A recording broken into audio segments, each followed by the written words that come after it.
notes and stuff. You know, we're probably one of the last of very few breweries that have opened up in the area. The idea is now you can do a pale ale, but do something different. So we used crystal sterling as our flavor and aroma, and I think that's in itself creates a whole, you know, different style of beer for the Ottawa area with some nice unique flavors and I use crystal in my pale ale as well. And it's in fact I'll have a little sample too, not a big one. This won't get me This too is much. 1012, the flagship. Yep. And Yeah. it doesn't hold up a candle to the coconut brown ale. But No. it's still a nice beer. Yeah. Light, refreshing. It does, yeah. So I mean, you have to look at it in terms of what's the style. What are you trying to accomplish? And I mean, that's with any of the beers. We always try and look at style-wise. If we're trying to fit within those parameters, what was our success in doing that? So I think with this beer, we were successful in creating a fairly nice, easy-drinking pale ale. Yeah. So And you don't have those. This pale ale is more along the lines of the earthy, woodsy type opposed to the big citrus tropical Yeah. fruit. And it seems to be coming off a few like stone fruit esters right in the back, Yeah. which is very nice too.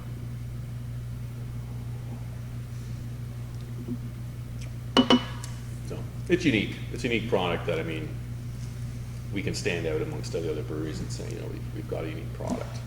And that's a hard, I think, thing to do. Like I said, we've got, what, about 25 breweries here? Or whatever. Maybe plus you've got another one open up by beyond the Pales new location there. It's Center Point, is it? Center Point or something like that? yeah, it's the center City Center? city center.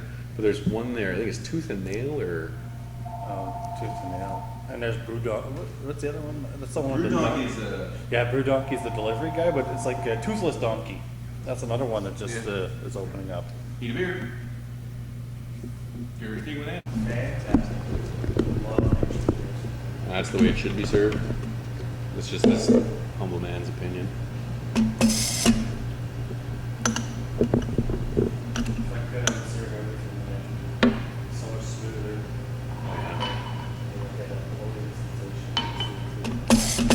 But it doesn't necessarily work with all beers. Like I put our brown on nitrogen, and it just doesn't get the nice, the cascade effect. So probably what I need to do is get maybe some toasted oats or something into the recipe, but then that changes our recipe significantly. So it's, I think what we'll do is we'll look at beers that generally will have nice head retention and production, and then the brown ale doesn't necessarily lend itself to that because it usually tends to clear its head fairly quickly. I should have one of these too. So this is my favorite beer. Let's try it. Perfect. Yeah, a little story behind it. We're not saying our beer is the best. We released this for St. Patrick's Day, and we released the stouts in 3 variations. So just the dry stout that you have now. And then we did one that was a cinnamon and clove flavored stout, and another one that was a black licorice flavored stout. So what we did for St. Patrick's Day, we said, well, good things come in 3, and so that in Latin is Omne Trium Perfectum. So the dry stout, what we named Perfectum, and the other 2 were Omne and Trium. For Omne, I think, was the licorice, and Trium was the cinnamon and clove. So we did a whole little thing. We had a St. Patrick's Day stout release party prior to St. Patrick's Day, and had a little private function here. It was good times. Everybody got wasted, and the stout was well received. A lot of those going on. Usually just mutes everything. This beer is so delicious.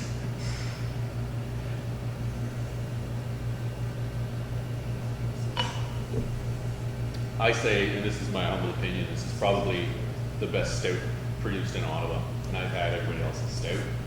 I looked at what they were doing, and I thought, this is what we need to do to make a great stout. And I think it really came out to be a phenomenal stout, in my opinion, and I like stouts. So that'll be, probably get a harsh criticism, but No, that's good stuff. That's the best nitrogen stuff I've had. Probably. Yeah. I think so. and so a little bit of background on this stout. My history of brewing, I've only been brewing maybe 4 years, and maybe 2 years before we opened this brewery is how long I actually started brewing, and probably took about a year and a half beforehand of reading and researching and figuring out how to brew it and building my own system at a small scale. Once we moved to the big system, I carried over 3 recipes. One was our wheat beer one, our Opal, which is our IPA, and our 1012, which is our flag. And I never really tinkered with stouts on my small micro system. So when it came to brewing this stout, I kind of just looked at some traditional stouts recipes and then said, all right, I'm going to try using a lot more German specialty malts. And I think that makes the difference between this stout and many others, is the fact that the Wireman specialty grains we used really, I think, lend some great malt flavor and character to this beer. So the pilot for this beer was the actual beer itself in the big system. We ran a risk. We went on a limb with a new style of yeast from BSI out in Colorado, and said, I hope this works. And so we were super stoked when we first sampled it. I mean, I think it turned out well, based on a couple of It turned educated out guesses. better than well. Like that's awesome. It's a really, So we probably won't rebatch it again. We batched it twice. We won't batch it again until October. We should be canning by August. But one of our first beers we're going to can with is our 1012, and it's very marketable. And it's going to create a little bit of access. Now, if you for us. looked into possibly talking to Mill Street about their nitrogen piece, Oh no, I might though. I might because I mean they were the ones that came up with the next thing after the widget, so they could actually do cobblestone and everything. There's a few breweries down in the States too that are doing like nitrogen beer for everything. They're doing nitrogen bottle. So I probably, when we get to that stage, like it's probably going to take a few months for us just to get through canning the 1012. I may look at pursuing stubbies more for the stout, but looking to talk to people who have done nitrogen in bottles to see how they've done it. I mean, the biggest thing is, what I know so far is, I mean, nitrogen liquefies at minus 191 degrees or something like that, or 190. So that's, in terms of getting nitrogen into a bottle, we have to think of how can you do that safely. Otherwise, little baby Adrian will lose his fingertips. Paul, what was that football player, James Paul here? They're pretty funny.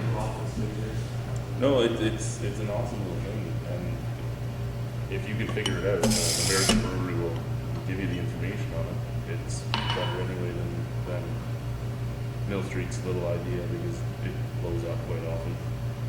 Oh, it does blow up? Well, you open it and it's everywhere.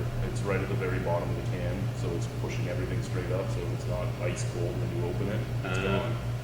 Well, maybe it's better just to talk to Guinness and see if they're licensing that technology out and just do it right the first time. Like around here, what we've decided to do is, I mean, you can ad hoc something, a solution for a problem you have within a brewery, or you can just pay and do it the right way. Like if you plan for something and put your money aside to actually afford it, then at the end of the day, you're not going to have quality issues. Like the worst thing you can do is say, let's tinker with it and put it to market and have it fail.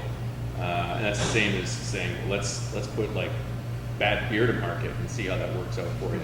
So if we have a bad batch of beer, it does not ever cross the counter or get served to restaurants. I'd make a comment that if the camera Well, it's something that's happened in Ottawa. I mean, there's been breweries that have made that misstep, and now, I mean, you've got a lot of craft organizations in Ottawa that they come in here and they slam these breweries, and you don't need that happening. I mean, that's a bad business decision.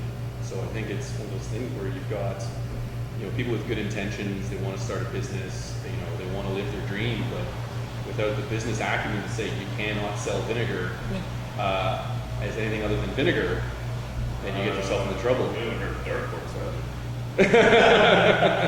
we have this Plead the Fifth that would accidentally sour. We're going to sell it as sour Plead the Fifth for $10 more a bottle. Love it. Well, one of our beers, Pucker, we'll get to. It actually turned out to be 101 IBU originally when we had it tested. All our beers are tested Except for Luda, we're waiting for the results to come back. You weren't saying anything from the mash for the yeast food, right? It was just gonna be from the cold side of the heat exchange later? Yeah. So I just don't know. Yeah, you're good to go. Perfectum, we had a failure in our brew house while we were brewing, which basically took all our aroma and flavor hops and turned it to bittering. Like our kettle crashed, and we tried to get it up and going again. Probably what I should have done, just said, okay, let's just cool it, transfer. Fuck it, we'll just take it at whatever gravity it's at, and just have the higher alcohol. But being the second time we brewed on our system, for me it was more, no, I want this thing to do what it's supposed to do when it needs to do it. Let's get it back up and running and continue to brew. So basically I created a super bitter beer rather than the IPA we had intended. And when I first went to the fermenter to sample it after fermentation, I was like, oh fuck, this is too bitter. Like, this is not what I engineered. I'm gonna dump it. And then Brad from Brew Donkey came in, he was here, and I was like, I don't know, I gotta dump this beer, it's just terrible. He tried it, market it. This is great, this is a super bitter beer. People will buy that. And so we sat on it for about 2 weeks, because I was sort of contemplating whether or not I should do that. We rebatched the IPA, and it turned out where we wanted it. We just thought, well, let's release the 10-12 in our oak first, and then we'll release the Pucker as our bitter. And Pucker has become phenomenally popular because I mean, most people who are hobbits, when they say 101 IBU, what? They'll go after it. When it was originally tested, it was about 101 IBU. We've had that in kegs now. We're almost down to our last little bit for about a month and a half. So a lot of that hop edge has sort of aged out of it. I'd probably say it's probably 6 closer based on my palate. You may disagree and say something else, but it's fairly bitter.